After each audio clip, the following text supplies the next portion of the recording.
So do you know what a blockchain is? What is blockchain technology? What are the differences between Bitcoin, Ethereum, and a bunch of other cryptocurrencies? What is a Bitcoin wallet?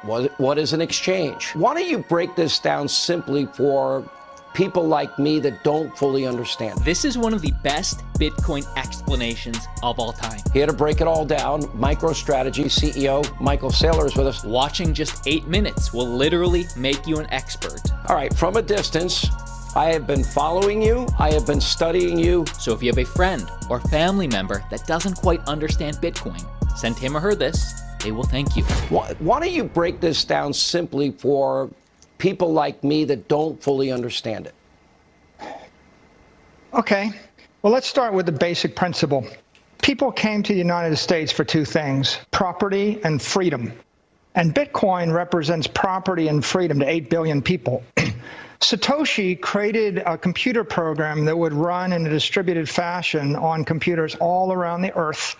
And that program creates 21 million virtual coins in cyberspace. The way it works is he created perfect digital gold on an open monetary network. And so that means if you wanted to save $1,000 and you wanted to have it beyond the reach of a company, a CEO, a government, a bank, and you wanted to have personal custody of it, you could have that with Bitcoin. Bitcoin is a technical solution to give 8 billion people property rights. If I can own $100 in my hand as easily as I can own $1 billion. And we've never had that in the history of the human race. So what does it mean to El Salvador? Well, at El Salvador, you have a bunch of people that don't have a bank, and they don't have assets, and they don't have access to Wall Street. So when their relatives remit money back to El Salvador, they lose 10% of their money through money transfer agents.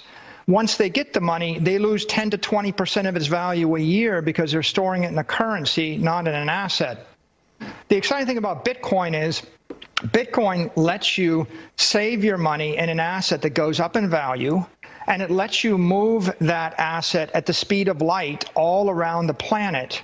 And what the president of El Salvador realized is, using the Bitcoin network, they could cut $1 billion of cost in remittances every year to their people. They could put themselves on the world's first digital monetary network.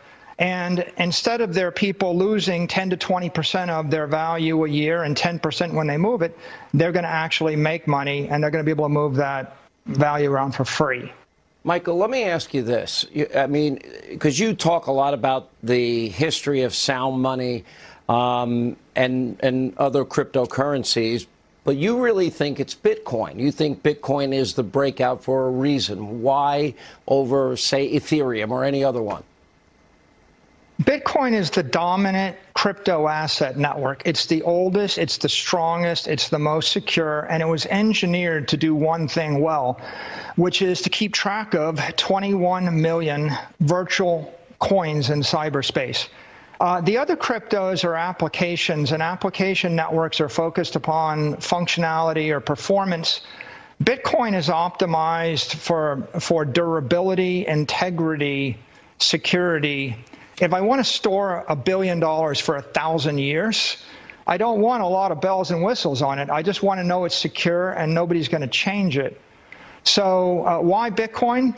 Because Satoshi started with a model of gold, and then he got rid of all the defects of gold. If you took gold and you said you can't mine anymore, you can't use it for jewelry, and nobody can rehypothecate it or short it, and you could take personal custody of it in your head, and no one can steal it from you, you would have a better gold. And so Bitcoin is designed to be that long-term store of value. And of course, humans have been looking for a way to store their life force in a store of value for thousands and thousands of years. It's kind of part of the human dream. What do you say to critics that worry that it will lose all of its value? Or what do you say, you know, clearly governments, some seem to be dead set against this. What do you say to them? Well, first of all, it's the most successful technology in our lifetimes. It's grown faster and more powerfully than Google or Facebook or Apple or Amazon.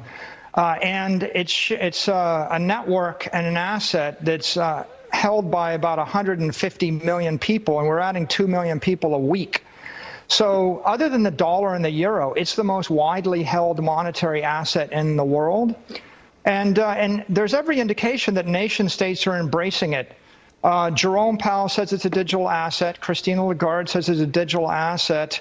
The head of the SEC taught a class on it.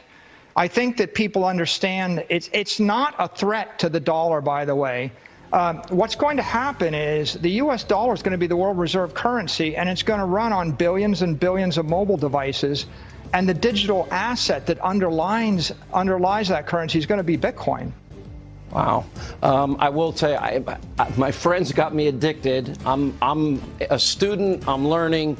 I'm still on the first chapter of sort of like cryptocurrency for dummies.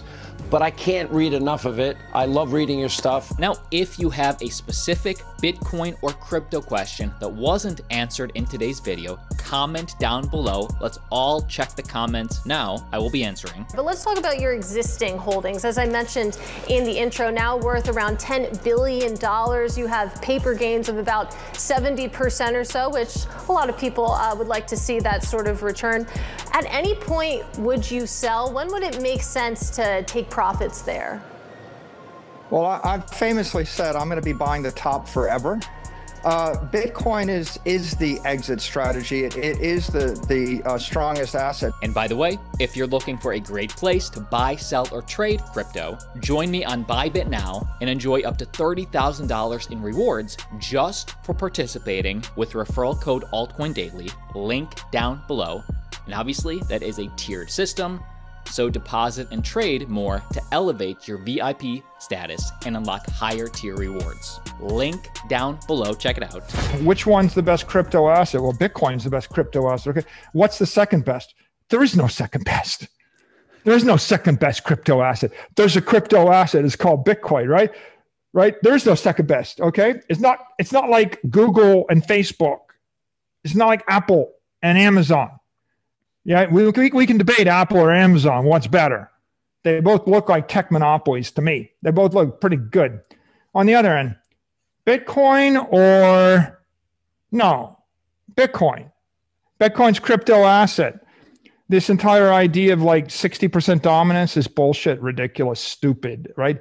Like it's stupid. It's not 60% dominant. It's like 96% or 95% dominant, right? The thing, if you compare it as a crypto asset to a like kind of proof of work crypto network, right? That's meant to be a store of value. You know, you're lucky if you can scrape together 5% of other stuff in the last bucket. So there is no real competitor. And like always, see you tomorrow.